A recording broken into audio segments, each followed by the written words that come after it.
রাত্রির 9টা নাগাদ তখন প্রায় এই জায়গা শুনশান হয়ে যায়। ঠিক ওপাশ দিয়ে আন্ডারপাসে ঢুকবে এবং রাস্তার এপাশ থেকে কিন্তু দেখা যাবে যে কোনো গাড়ি আন্ডারপাসে ঢুকলো, যে গাড়িটা আন্ডারপাসে ঢুকলো তার মানে সেই গাড়িটা এখান দিয়ে বেরোবে।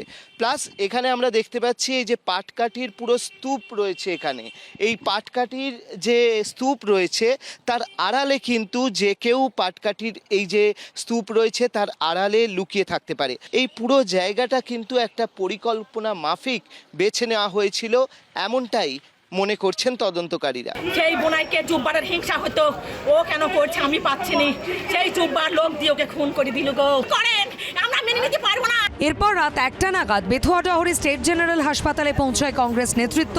নাকাশিপাড়া থানার আইসি সেখানে পৌঁছলে তাদের সঙ্গে শুরু হয় বাগবিতণ্ডা।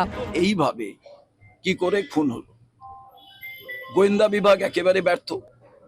তার কারণ এটা একদিনের চিন্তাধারার খুন নয়, প্ল্যান মাফিক মার্ডার। ওখানে জব্বার শেখ জেলে আছে, জেল থেকে মারিয়েছে প্রাথমিকভাবে, এসপি আমাকে যা জানিয়েছে।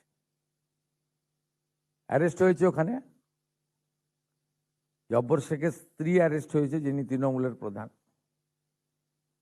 খুনের রাজনীতি তৃণমূল কংগ্রেসের ছাড়া ওই লম্পট যারা এখনো ওই যে আমার কাছে দুবার হেরেছে তার সঙ্গে যে লোকগুলি আছে, ওই লম্পটরা ছাড়া কেউ এই ধরনের নোংরা রাজনীতি করতে পারে না। গ্রেফতার করা হয়েছে তৃণমূলের পঞ্চায়েত প্রধানকে। তৃণমূলের যখন সরকার ছিল তখন কি বলা হতো অস্ত্র এলো থেকে? কেন খুন হবেন দুজন? তৃণমূল নিজে মার খেয়ে কোণঠাসা, হয় বিজেপি নয় আলো তৃণমূল বলে যাদেরকে দেখানো হচ্ছে।